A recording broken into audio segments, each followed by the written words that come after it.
하나님의 사랑과 평강이 오늘 우리 성도 여러분 한 분 한 분에게 충만하시기를 축복합니다. 우리 서로 축복하며 인사하시겠습니다. 사랑합니다.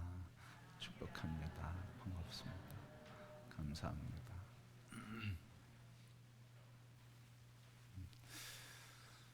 명절 어디 잘 보내셨습니까? 우리 명절만 같은 행복 우리 성도 여러분들에게 늘 충만하시기를 축복합니다. 오늘 야곱의 가정에 가족회의가 열렸습니다. 안건은 오늘 이 시기에 처한 기근으로 인해서 식량을 어떻게 구하여 가족의 생명을 보존할 것인가 하는 제목이었습니다. 그래서 아버지 야곱이 자녀들 다 불러 모아놓고 회의를 시작하며 첫 마디를 이렇게 얘기했습니다. 식량을 구하러 다녀오라. 자녀들에게 식량을 구해 오라고 말을 하니까 유다가 하는 말이 이랬습니다. 아버지, 그 총리라고 하는 사람이 우리에게 이야기하기를 올 때는 반드시 내 동생 함께 데리고 와라. 데리고 오지 않으면 내 얼굴을 못 볼 것이요 식량을 구할 수 없게 될 것이다. 그렇게 얘기했습니다. 그 이야기를 들은 야곱이 짜증스러운 어투로 이야기합니다. 왜 쓸데없이 그런 얘기해서 나를 괴롭게 하느냐? 아버지가 좀 짜증내면서 왜 쓸데없이 그런 얘기를 했느냐 하는 이 소리에 자녀들이 다 함께 좀 마음이 상했습니다. 그래서 자녀들이 덩달아 목소리를 높이면서 아니 아버지, 총리가 내 아비는 있느냐? 그렇게 묻길래 예. 내 동생은 있느냐? 그랬더니 예. 그렇게 한 것뿐입니다.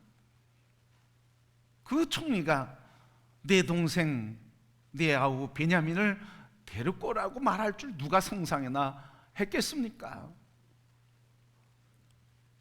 이렇게 얘기하면서 형제들이 다 아버지에게, 이 형제들도 자녀들도 아버지에게 좀 목소리를 높이면서 이야기했습니다. 그때 다시 유다가 벌떡 일어나서 아버지, 내가 담보가 되겠습니다. 그러니 아들 베냐민과 함께 가게 하소서.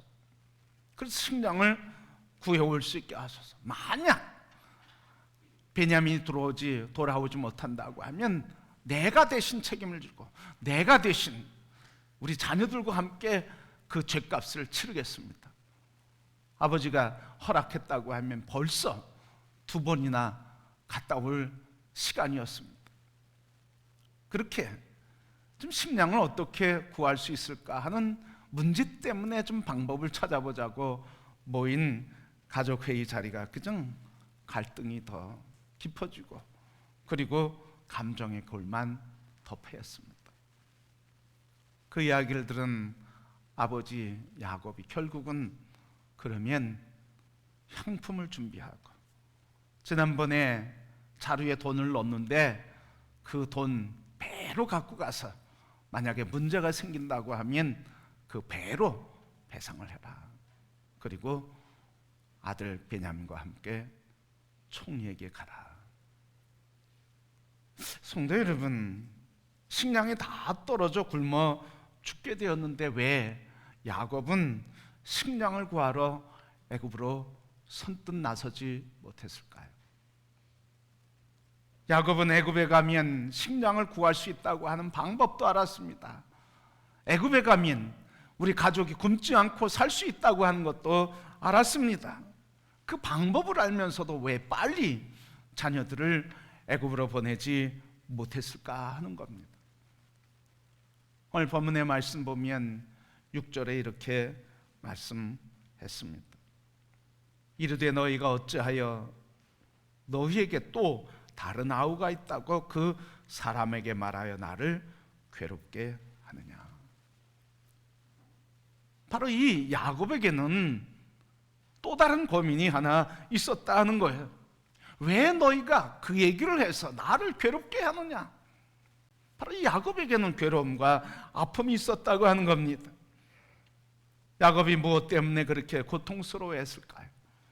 무엇 때문에 그렇게 애굽에 가는 걸 주저했을까요? 무엇이 그렇게 애굽에 가는 걸 힘들게 하고 결단하지 못하게 했을까요? 그가 갖고 있는 아픔은 무엇이었을까요?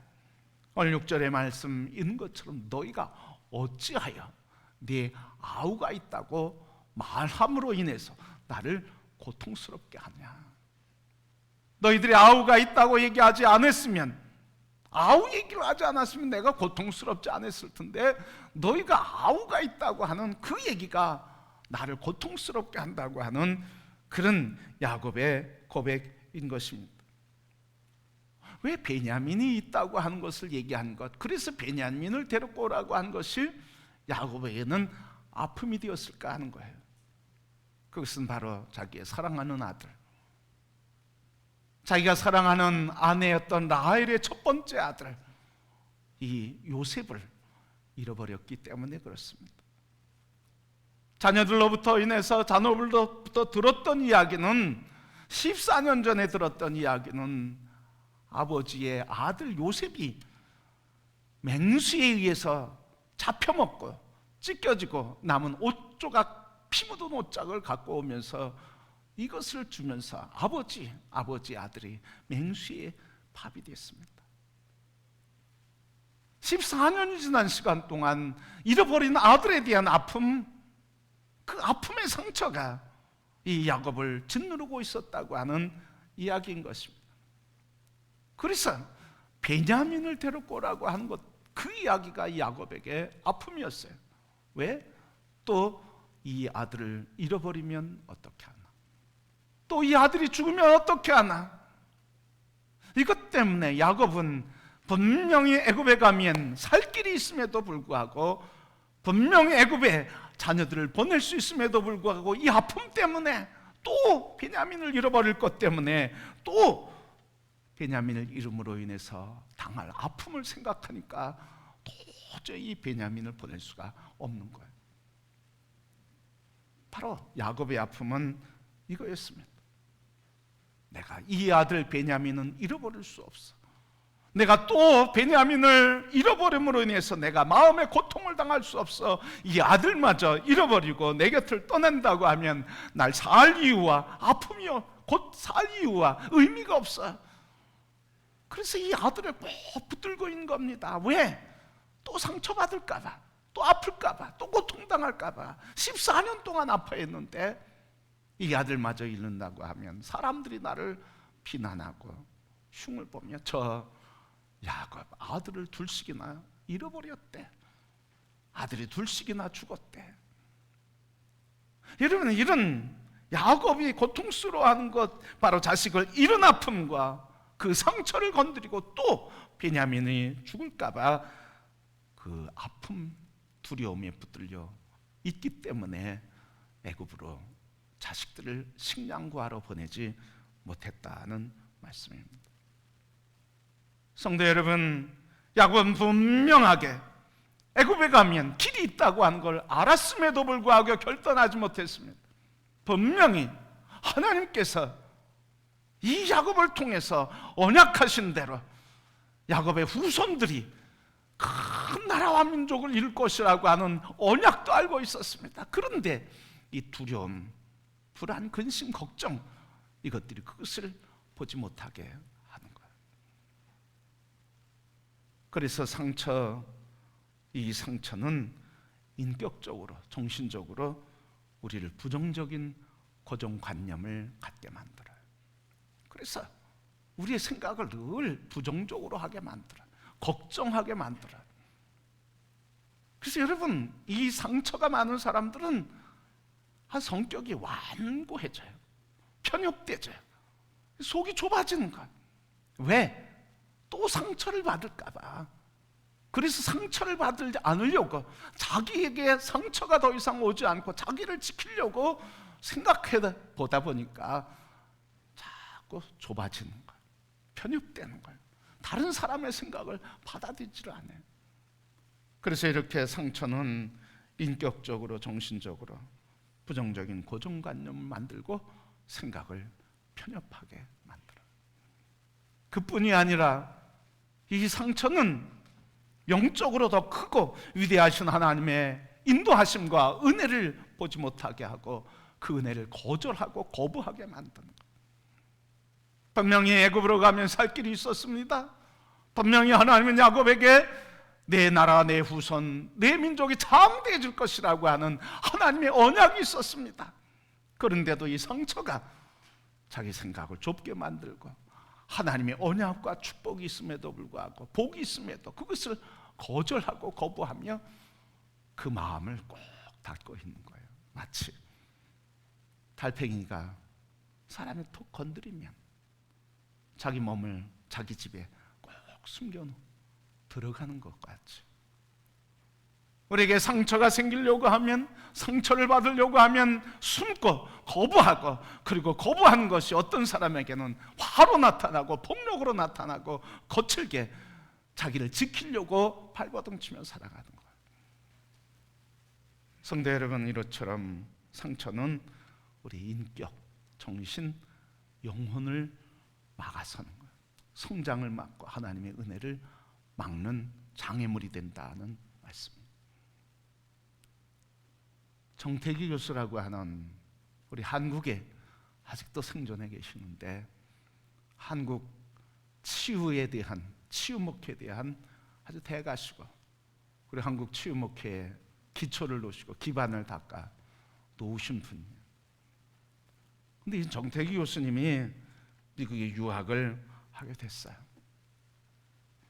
유학을 해서 공부를 하면서 교회를 섬기는데, 교회 학교를 맡아서 섬기게 되었는데, 열심을 다해서 교회 학교 섬기는데 아이들이 하나둘 빠져나가는 거예요. 아니, 그래서 자기가 열심히 일했는데, 섬겼는데 왜 이럴까? 왜 아이들이 교회를 빠져나갈까? 그래서 어느 날 그 아이들을 불러서 물었어요. 얘들아, 왜 교회 안 나오니? 그랬더니 쟤들이 쭈삣쭈삣하면서 얘기하는 거예요. 목사님, 저희들이 미국 교회를 나가고 있습니다. 거기 가면 너무 재밌습니다. 그래서 이 정태기 목사님이 충격을 받은 거예요. 아니, 난 한다고 했는데 아이들이 떠나느니 그 교회가 도대체 어떤 교회인가 궁금해지게 됐어요. 그 교회를 탐방했습니다. 그래서 그 교회를 탐방해서 목사님을 만나는데, 거리가 서울에서 천안 가는 거리를 떨어져 있는데 아이들이 거기를 가는 거예요. 그래서 목사님을 만나서, 목사님, 제가 한국에서 온 유학생인데 미국 교회, 목사님의 교회를 좀, 교회 학교에 대해서 좀 배우러 왔습니다. 그랬더니 목사님 하시는 말씀이, 저에게는 성공 비결이 있다고 할 수 없습니다. 저에게는 성공 비결이 없습니다. 뭐 말씀드릴 게 없네요, 저에게. 그런데 그냥 가지 마시고 제인이라고 하는 선생님을 한번 만나보고 가시면 좋겠습니다. 제니라고 하는 선생님을 소개해 줬어요. 그래서 제니 선생님을 만나기 위해서 아침에 갔으니까 선생님에게 연락을 하고 쪽지를 보내면서, 내가 한국에서 온 선교 유학생인데 지금 우리 제니 선생님의 교회 학교에 대한 이야기를 좀 듣고 싶다. 그랬더니 시간 제일 바쁜 주일날 이 제니 선생님이 다 사역을 끝내고 돌아왔는데, 그 시간이 6시가 지난 시간이에요. 그래서 제니 선생님이 저기 오는 거예요. 근데 노란 불빛에, 전등 노란 불빛에 걸어오는데 깜짝 놀랐어요. 저게 드럼통이 굴러오는지 사람이 걸어오는지 잘 구분이 안 되는 거예요. 그게 몸이, 키는 작은데 이렇게 뚱뚱해가지고 저기서부터 오는 거예요. 그 순간 실망을 했습니다. 근데 그 제니 선생이 가까이 자기 면전 앞에 섰는데 두 번째 놀란 거예요. 자기가 상상했던 얼굴과는 전혀 다른 거예요. 제니 선생님이 인자하게 생길 것이고 예쁘게 아이들을 사랑하고 그렇게 교회를 부흥시켰으니 아마 예쁘게 생겼을 것이고 뭐 자기 나름대로 생각했는데 전혀 그런 모습이 아니야. 그래서 만나서 이야기하면서 첫 마디 물었습니다. 제니 선생님, 당신이 교회 학교를 어떻게 성장시켰는지, 어떻게 800명의 교인을, 어린아이들 33,000명의 아이들을 이렇게 키웠는지 제가 궁금합니다. 그래서 좀 배우러 왔습니다. 그랬더니 제니 선생 하는 말이 엉뚱한 대답을 하는 거예요. 그러면서 질문을 하는 거예요. 미스터 정, 나 보자마자 실망했죠? 뭐 정태기 목사님 처음부터 실망했으니까 굳이 그걸 뭐 실망했다고 얘기할 필요가 없어서 가만히 있으니까 이 제니 선생이 이야기하는 거예요. 나는 내 자신이 너무 초라해서 중학교 고등학교 때 죽으려고 3번이나 시도했습니다. 그런데 그때마다 살아나서 죽지 못했습니다. 어느 날 제가 잠자리에 누웠는데 약을 먹고 누웠는데 부모님들이 옆에 계셨습니다. 제가 잠든 척 하고 있는데 그때 어머니가 앞에 옆에 계신 아버지에게 귓속말로 소곤소곤 하는 이야기를 제가 듣게 됐습니다. 여보, 우리 제니가 죽으면 얼마나 좋을까? 잠든 척 하고 있더니 딸 제니가 어머니가 하는 이 소리에 가슴이 무너지는 거예요. 아니, 어머니 입에서 자기에게 죽으면 좋겠다 그 이야기를 하는 소리 들으면서 억장이 무너지는 거예요. 그때부터 그 마음속에 내가 학교 가도 친구들이 나를 따돌리며 조롱하고 놀리는데 집에서 어머니까지도 나를 가치 없고 쓸모없고 인정하지 않고 버리는구나. 그렇게 버림받은 감정에 상처를 얻게 된 거예요. 그러니까 그 가치 없는 인생, 버림받은 인생, 그리고 누구도 나를 인정하지 않는 인생, 그래서 내가 죽을 거야. 그러면서 이 어린 시절, 학창 시절에 3번씩이나 자살을 시도하게 된 겁니다. 이렇게 몸도 망그러지고 마음도 무너지고 이렇게 살아가던 제니, 공부를 해도 실력이 없어서 고등학교 졸업할 수가 없으니까 그냥 정규 고등학교 다니지 못하고 야간에 지역에 있는 그냥 학교를 다니게 됐어요. 야간 지역 고등학교를 다니게 됐어요. 야간 지역 고등학교 다니는데 거기에서 우연찮게 내비게이터 선교회를 만나게 됐어요. 성경 공부 모임을 만나게 된 거죠. 성경 공부 모임에 초청이 돼서 이 제니가 참석했는데 자기를 돌보고 자기와 함께하는 12명의 사람들이 6개월 동안 공부하면서 계속 자기를 붙들고 자기를 위해서 기도해 주는 거예요. 몸도 망가지고 마음도 무너져 있는 이 제니에게 사랑을 주면서 6개월 동안 그를 붙잡고 그를 위해서 기도하는 그 기도와 말씀을 배우는 과정에 예수 그리스도를 영접하게 됐어요. 그러면서 그 마음속에 예수님이 자기를 사랑하는 그 말씀을 들을 때 가슴에서 희망이 솟아오르게 되고 마음에서 신이 나기 시작했어요. 그때 교회에서 자기에게 유치부 8명의 아이를 맡기게 된 거예요. 8명의 아이를 맡고 나서 이 아이들을 어떻게 양육해야 되나 그렇게 고민하고 있으면서 그 아이들을 가르치는데 유치부 아이들이 이 제니에게 주일날 볼 때마다 선생님 하면서 그 옷자락을 붙드는 거예요. 아이들은 얼굴이 어떻게 생겼는지 그거 별로 중요하지 않은 거예요.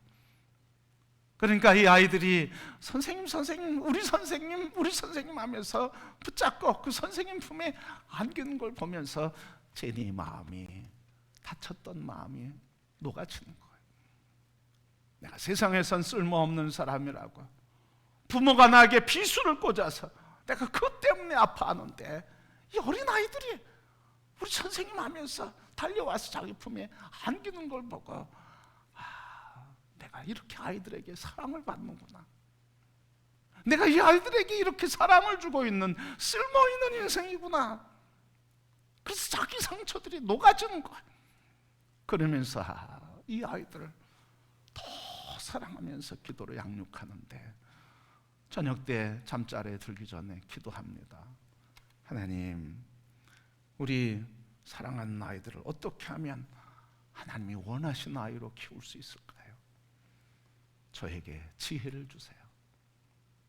아침에 일어나서도 똑같이 하나님이 기뻐하시는 이 아이들을 어떻게 키워야 하나님 기뻐하시는 아이로 키울 수 있을까요? 그 기도를 하는데 3년 동안 기도를 하는 거예요. 그 3년 지난 후에 놀라운 변화가 일어나게 됐어요. 문득문득 아이들을 위해서 기도하면 문득문득 생각이 떠오르는 거예요.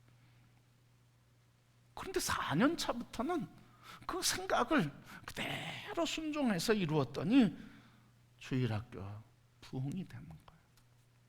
그러면서 이 제니가 고백하는 거예요. 정 목사님한테, 미스터정, 나는 주일학교를 잘해보려고 노력한 것이 하나도 없어요. 그렇게 노력해 본 적도 없어요. 단지 그냥 4년째 기도하면서 나에게 떠오르는 생각, 그 생각대로 했을 뿐이에요.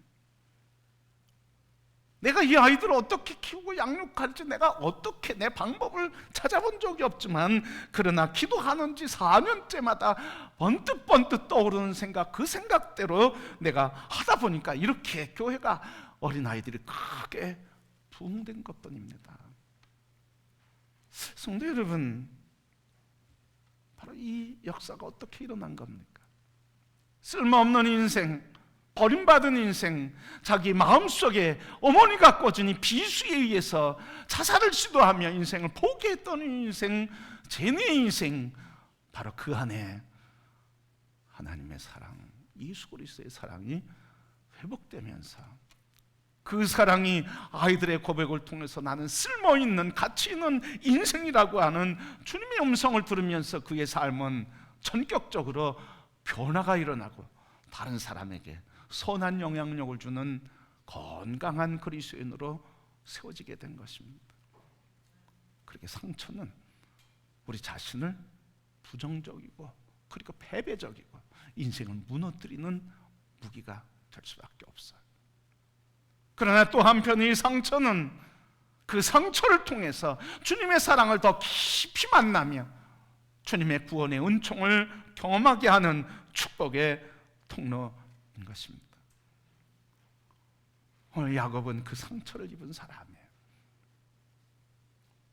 자기 아들을 잃어버리며 가장 사랑했던 아들을 잃어버리면서 그 가슴 속에 그 아들 잃어버린 상처 14년 동안 덮어놓고 있었지만 그 아픔, 그 고통, 그 눈물이 이 아버지의 마음을 덮고 있었다는 거예요.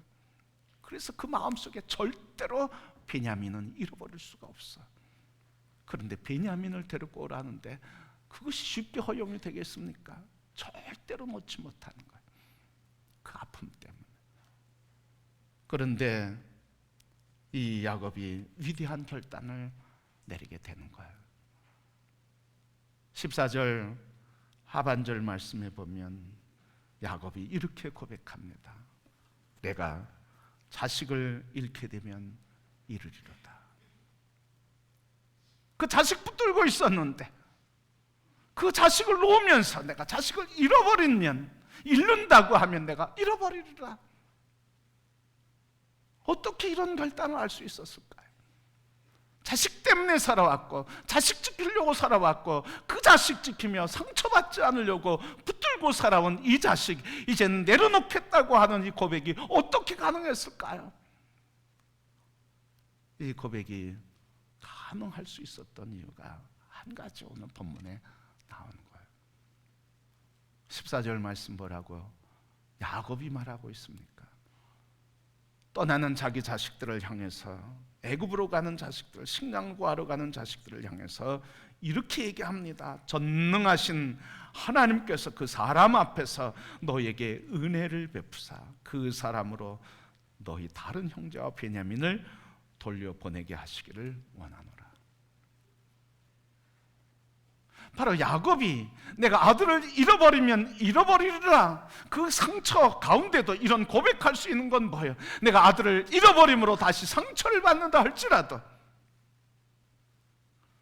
그 상처 속에 내가 더 고통스러운 인생을 산다 할지라도 내 인생 남은 세월이 잃어버린 두 자식 때문에 피눈물 나는 고통의 세월을 산다 할지라도 내가 이 자식을 놓으리다, 그 결단할 수 있었던 분명한 야곱의 고백이 나오는데, 그게 바로 14절 처음 있는 말씀, 전능하신 아버지 하나님 여호와께서 그 사람 앞에서 너희에게 은혜 베풀어 이 베냐민과 또 시므온도 돌아오게 할 것이다.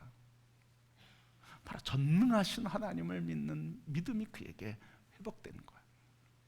이 엘샤다이 하나님, 전능하신 하나님, 어떤 하나님입니까? 이 엘샤다이 하나님은 언약을 이루시는, 언약하시고 그 언약을 이루시는 하나님, 창조주 하나님을 말하고 계세요.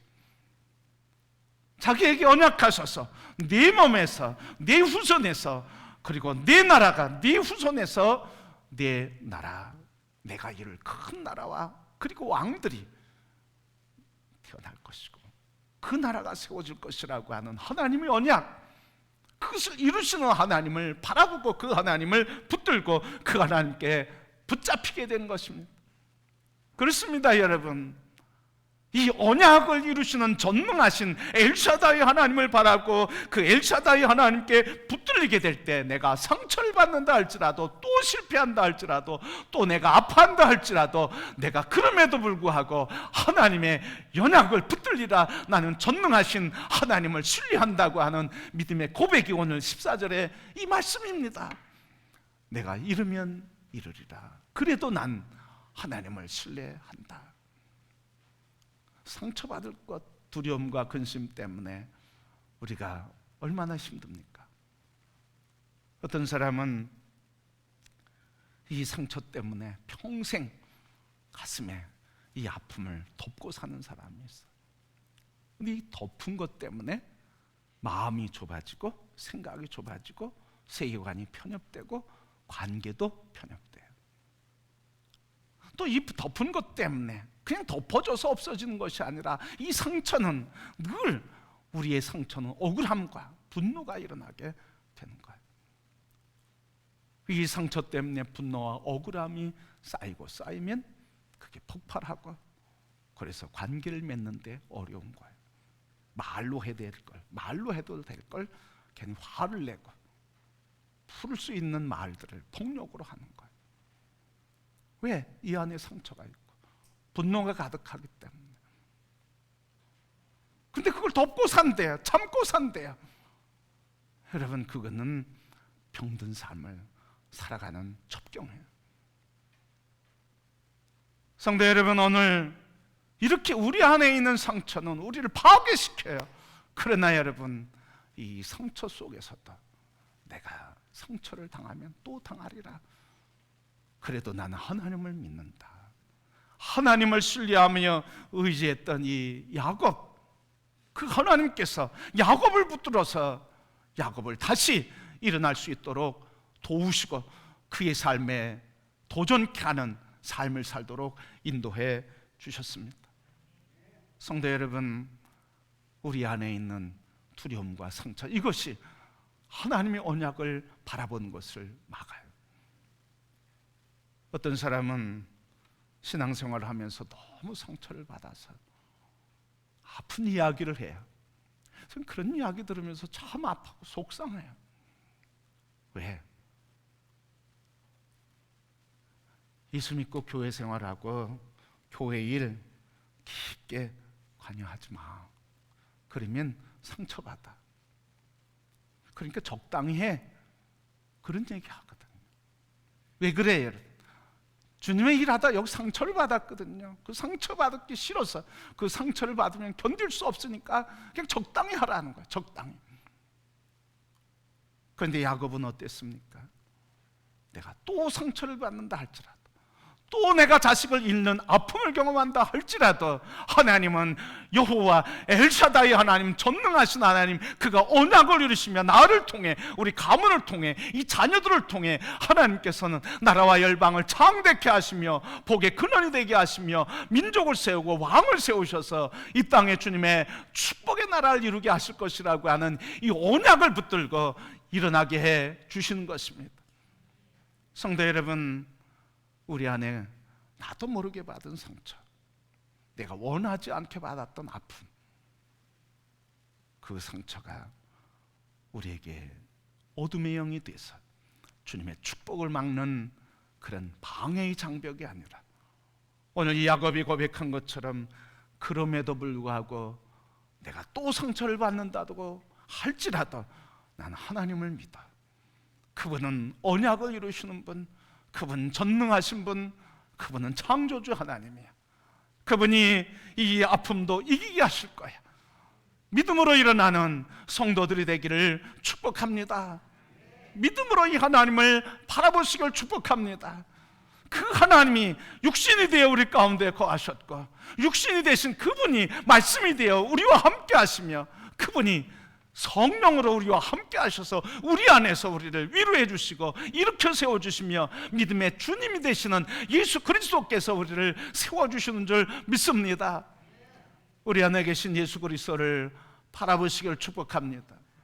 그분이 우리를 상처의 아픔 속에서도 일어나게 해주실 것이요, 내가 상처를 받아도 나는 하나님을 신뢰해 믿음으로 승리의 발걸음을 내딛게 해 주시는 줄 믿습니다.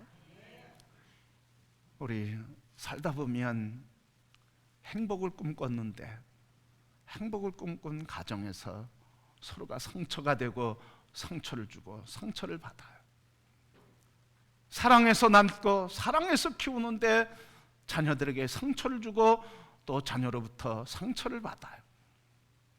그리스도 예수 안에서 천국 백성 됐는데 교회 안에서 상처를 주고 또 상처를 받아요. 이 사회 삶을 살면서 사회 속에서 상처를 주고 또 상처를 받아요.